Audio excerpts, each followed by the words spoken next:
é Stephanie Satiro de Souza, eu tenho 24 anos, eu sou bacharel em Direito. Meu nome é Regiane Moraes de Souza, sou mãe do Gabriel, meu filho, ele tem 3 anos e 6 meses. Tenho 2 irmãos, o Caio e a Thaís, a Laís agora é minha irmã, minha enteada, minha fã também. Ele é muito carinhoso, ele tá sempre te agarrando, te dando um beijo. A irmã dele tá sempre com ele tá sempre com ela. Em 2007 eu fui diagnosticada com meningite. O Gabriel teve meningite.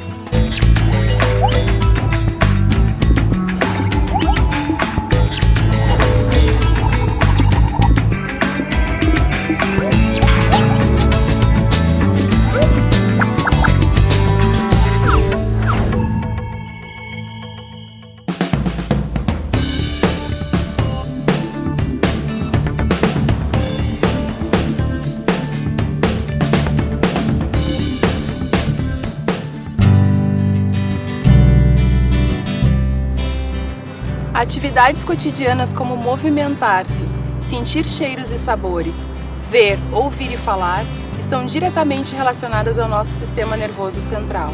A meningite é uma doença que se desenvolve justamente nas membranas protetoras do sistema nervoso central, as meninges. E por ocorrer numa área tão nobre do organismo, pode ser uma doença muito grave. Apesar dos avanços na saúde pública, com o desenvolvimento de vacinas e tratamento, a meningite ainda é uma realidade no Brasil. Por isso, é importante estar atento aos seus sintomas e sempre procurar avaliação médica.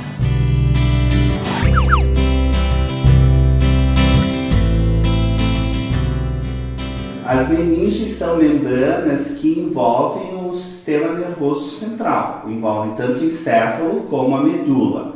E elas são basicamente 3 membranas. A função das meninges ela é basicamente de sustentação do sistema nervoso central e, obviamente, também de proteção desse sistema nervoso. Meninges são membranas que envolvem e protegem o encéfalo e a medula espinhal. Entre as meninges e o sistema nervoso central está localizado o líquor, um fluido incolor que auxilia na nutrição e na absorção de impactos do cérebro e da medula espinhal. A meningite ocorre quando agentes infecciosos, como vírus, bactérias ou fungos, conseguem chegar no líquor e nas meninges, desencadeando um processo inflamatório. A inflamação pode afetar o sistema nervoso central e deixar sequelas se não tratada adequadamente.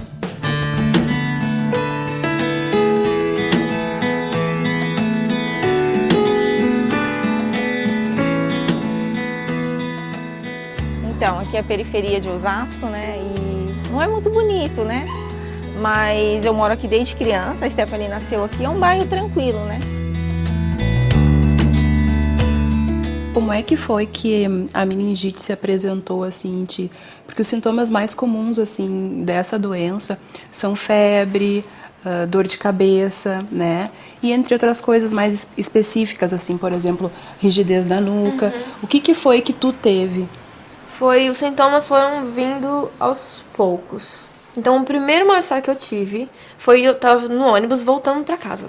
Tava com muita tontura, tava com mal-estar. E não senti dor de cabeça, não me lembro de dor de cabeça, não me lembro de febre, de vômito, nada. 3 dias antes de eu ser internada mesmo, foi que eu comecei a ter rigidez na nuca, a língua grossa, mas a dor de cabeça era constante. Alguns dos sintomas, assim, da meningite, como a febre, que a gente estava falando, né, e a própria dor de cabeça, eles lembram muito, assim, ou uma gripe, ou um resfriado, né, mas é importante, assim, quando esses sintomas são persistentes, ou quando tem junto a rigidez de nuca, ou alteração da consciência, por exemplo, a gente ficar com muito sono, ou falar coisas sem sentido, ou agir de uma forma estranha, é muito importante assim que se procure um atendimento. As meningites nós podemos separar em agudas e meningites crônicas. As meningites agudas são quadros que iniciam subitamente, em geral menos de 4 dias, e a fúngica é uma meningite crônica. Então a história clínica do paciente é um quadro clínico mais arrastado. E, em geral, mas não necessariamente, ocorre em pacientes com um quadro de imunossupressão, em que o sistema imunológico não está funcionando adequadamente.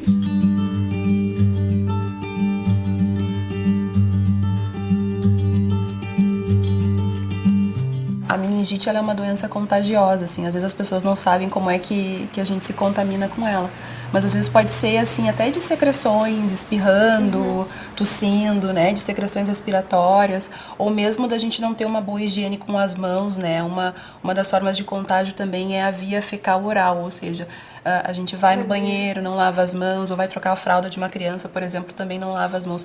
O que vocês sabiam, assim, dessa doença, né? Eu não sabia muito bem o que era meningite, então eu não tomei aquilo como gravidade. Pra mim fosse só uma doença que eu ia tomar remédio e ia passar. Minha mãe ficou muito preocupada, meus parentes ficaram muito preocupados. Escrever é o remédio contra a apatia, contra a linha do tédio sem vida. Escrever sem esperar pelo pensamento. O juiz invisível fez seu corte aparente. O que não foi para o papel ficou na minha mente. Como é que vocês acompanharam todo o diagnóstico da Stephanie? A princípio, quando nós levávamos ela no médico, eles falavam que era virose, né? Aí somente depois de uma semana, que foi quando ela acordou já não enxergando, né? Foi que nós fomos em outro local e lá o médico diagnosticou como uma meningite viral. Aí a neurologista de plantão desconfiou que não era uma simples meningite, né? E sim que se tratava de meningoencefalite, né? Que era a inflamação do cerebelo, né? O diagnóstico de meningite ele é um diagnóstico clínico e laboratorial. Laboratorialmente, ele é feito através da coleta do líquido cefalorraquidiano. Através dessa coleta é que eu vou diferenciar entre uma meningite bacteriana, viral, saber qual o tipo de meningite, qual o agente causador dessa meningite, facilita tanto o tratamento e para se conhecer o prognóstico dessa meningite. Na minha casa mora eu, meu marido, ele e a minha guria. Gabriel é uma criança muito agitada. Ele não para, ele deita no sofá, ele levanta, ele olha a televisão, ele brinca. Se deixar, ele passa o dia inteiro olhando televisão, a manhã toda. Me conta como é que foi a gestação do Gabriel. Como é que eu vou dizer? Ela foi complicada. De quantas semanas ele nasceu? Ele nasceu 7 meses, dá 35 semanas, eu acho. Essa aqui é a carteirinha da gestante, né? A carteirinha de pré-natal, que é um documento super importante, né? E aí realmente tinha 33 semanas, né? Ele já estava quase formado. A pressão aqui estava 13/9, tá? 130/90. Ele já nasceu com parada cardíaca, ele já saiu direto da UTI, pra lá, pra UTI. Um nenenzinho que nasce numa situação crítica, de cesariana de emergência, com muito baixo peso, abaixo de 1,5 kg. Daí ele tem realmente um risco muito maior de desenvolver infecções, que a gente chama de infecções neonatais, né? E realmente risco maior de desenvolver meningite, né? A faixa etária mais atingida é em crianças menores de 5 anos. Isto ocorre porque a criança tem um sistema de defesa, um sistema imunológico ainda imaturo, fazendo com que, no momento que um agente agressor, um agente virulento, uma bactéria, um vírus ou outro agente caia na corrente sanguínea dessa criança, o sistema imunológico não tem condições de chegar lá, englobar aquele elemento estranho e deter o processo. Além dos sintomas comuns de meningite, como rigidez de nuca, febre alta e vômitos, em bebês pode-se perceber a moleira tensa ou elevada, gemido quando tocado, inquietação com choro agudo e rigidez corporal, com movimentos involuntários ou corpo mole e largado. Nessas situações, procure um médico imediatamente, para diagnóstico seguro e início de tratamento.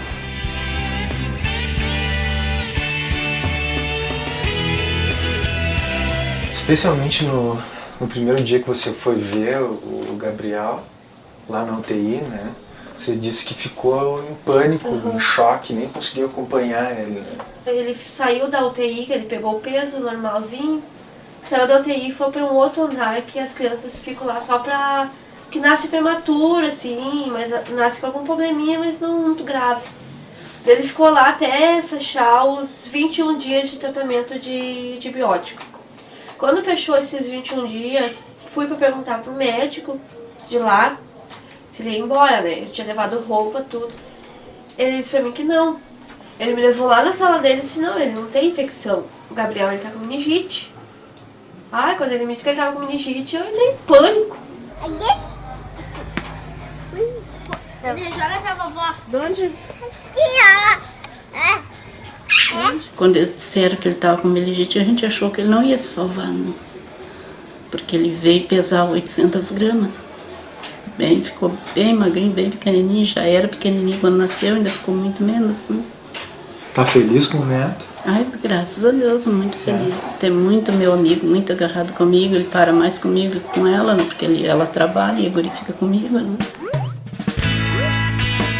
Os pais precisam avisar a creche ou a escola se o seu filho estiver com meningite, pois pode se tratar de um surto que exija medidas específicas. No entanto, depois da alta da criança, não existe mais perigo de contaminação.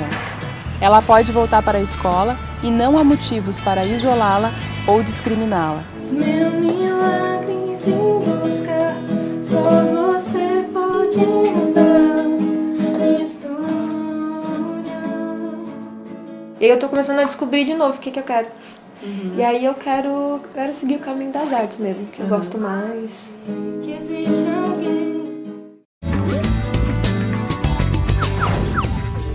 Há vacinas regulares no calendário oficial de vacinação que protegem contra a meningite. Além disso, em 2010, 2 novas vacinas que também atuam na meningite foram incluídas na rede pública de saúde. Elas estão disponíveis para crianças menores de 2 anos. Não deixe de manter as vacinas de seu filho em dia. Elas são muito importantes para prevenir meningite e outras doenças invasivas em crianças. O que é meningite? Pelo que eu sei, é uma doença da meninge. Olha, faz tempo que eu saí do colégio, mas é uma doença, agora eu só não me lembro se é viral ou... Doença cérebro, uma coisa assim que está localizada na cabeça. Eu, inclusive, tive um cunhado que teve meningite e a sequela dessa meningite, ele perdeu a fala, ele perdeu a voz. Já ouvi falar os sintomas, no caso, que dá dor na cabeça, que a pessoa não consegue baixar a cabeça, né, que é um dos principais sintomas, no caso. O meu cunhado, quando foi diagnosticado com meningite, ele tinha aproximadamente 5 anos e eles moravam no interior. E naquela época não era tão divulgado, não existia tanto tratamento. Ele fez tratamento, mas as sequelas ficaram. A minha curiosidade em relação a essa doença seria o que a gente pode fazer para se prevenir contra essa meningite. As vacinas que protegem contra a meningite são várias. Já ao nascer, o recém-nascido recebe uma vacina chamada BCG, que é contra a tuberculose. Pois vejam bem, esta vacina já vai proteger esse bebê por longo tempo da sua vida contra uma das formas mais graves de meningite, que é a meningite por Mycobacterium tuberculose. A vacina que é oferecida no posto oferece proteção contra 10 sorogrupos de pneumococos, que são os maiores causadores de infecção sistêmica. E ainda o Programa Nacional de Imunização oferece para a população vacina contra o meningococo C, que é feita também 2 doses no primeiro ano de vida e depois reforços. Esse aqui também? É? Deixa eu ver. Esse aqui não tem cheiro. E aqui eu tô vendo as vacinas todas. Como é que tem sido então esse cuidado com as vacinas? Ah não, as vacinas eu cuido muito, eu vejo aí pela carteirinha, né? Qual as vacinas que ele tem que tomar, tudo. As vacinas protegem contra várias doenças e hoje em dia a gente tem algumas vacinas especificamente para meningite, né? Isso explica em grande parte por que a gente vê muito pouco meningite em crianças hoje em dia. As meningites que nos preocupam em termos de saúde pública é a meningite meningocócica, né? Essa está sob controle. Eventualmente, alguns locais apresentam algum surto, né? A gente tem tido notícias na Bahia, Minas Gerais, mas são casos isolados. Não é passível de erradicação, mas a gente consegue controlar, como está agora, né? Nível bem baixo, através de vacinação de crianças e de fazer a quimioprofilaxia, né, dos contatos dos casos dos doentes. O que seria isso? Então, na confirmação de um caso de meningite meningocócica, se faz o tratamento dos contatos íntimos daquela pessoa. Então, do pai, se é uma criança, é o pai, a mãe, os irmãozinhos, os coleguinhas da creche.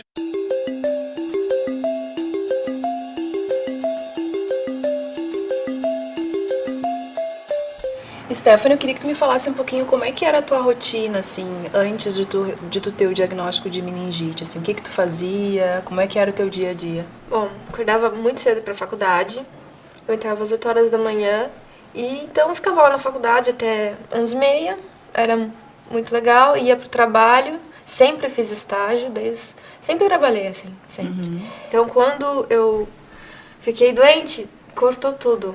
Como é que foi teu tratamento, assim, né? Tu ficou internada por quanto tempo, assim? Quanto tempo durou essa fase mais crítica, assim, do teu tratamento? Foi quase um mês. Eu fiquei ali dentro do hospital, internada, quase um mês.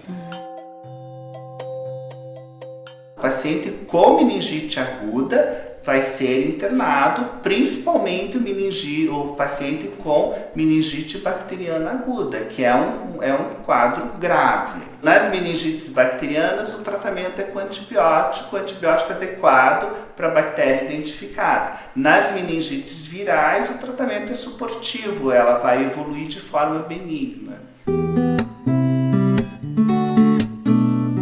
Como é que vocês acompanharam todo o diagnóstico da Stephanie? Então, Camilo, porque a gente ouve muito falar da meningite viral, né? Exato. E da bacteriana. Agora, da meningite que a Stephanie teve, eu nunca ouvi falar. E é o que eu tava falando pra você. A gente buscava muito, eu e o Chico, no Google, e a gente nunca achou nada sobre isso. Não tinha informação.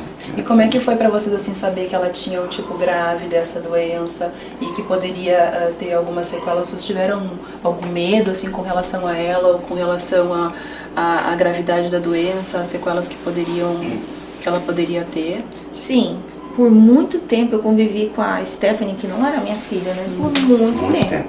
Hoje é a Stephanie, né? Mas ela era totalmente outra pessoa. Né? Ela ficou criança, sabe? Ela, como eu te falei, ela ficou muito nervosa, muito agressiva. Comigo, com o meu irmão, não, né? Mas assim, ela tinha muitos altos e baixos. Tinha dia que ela tava muito assim, muito bebê, muito alegre. Tinha dias que ela tava muito depressiva.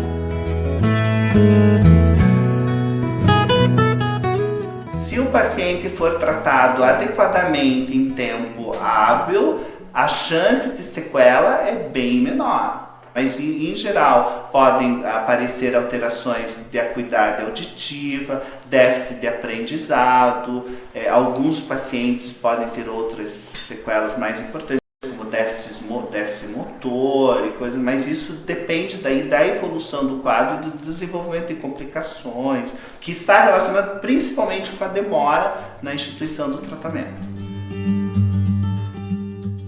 Ele faz algum acompanhamento especial agora? Não, agora não. Eu terei que levar ele de novo, porque estão me dizendo que é pra me reparar um pouquinho nele, que ele tá puxando muita perna pra caminhar. Eu já notei que ele tem um bracinho meio torto, sabe? Ele coloca um bracinho colado assim no corpo. O caso dele acho que precisa de um pediatra, talvez de um neuropediatra. Isso, tudo isso eu quero fazer. Uma demora no início do tratamento da meningite bacteriana em crianças podem trazer riscos devastadores para essa criança.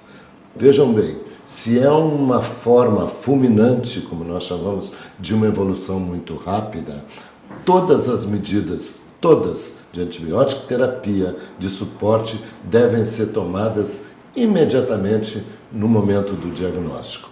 O tratamento precoce é extremamente importante para evitar as complicações e as sequelas neurológicas futuras.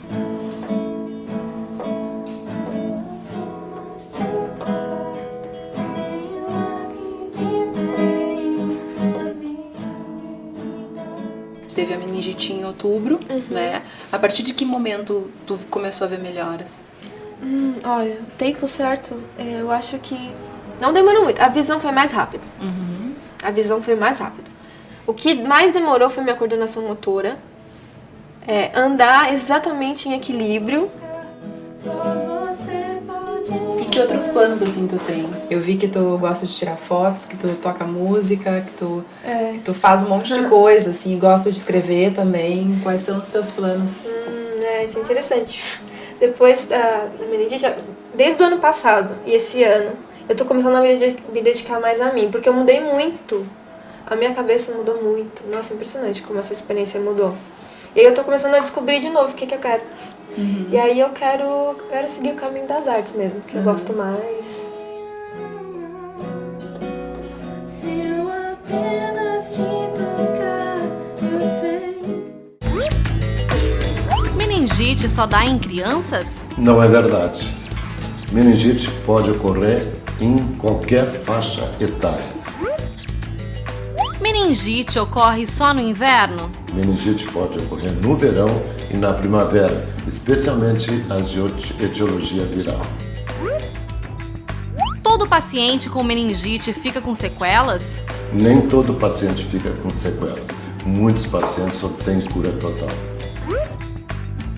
A vacina BCG protege a pessoa por toda a vida? A vacina BCG protege a criança contra a meningite por tuberculose durante toda a sua vida. Quem tomou as vacinas nunca terá meningite? Não é verdade. Provavelmente as vacinas protegem por longo tempo. Entretanto, em muitas situações, isso não ocorre. Quando um aluno contrai meningite, a escola fica contaminada? Não, não é verdade. A escola não fica contaminada.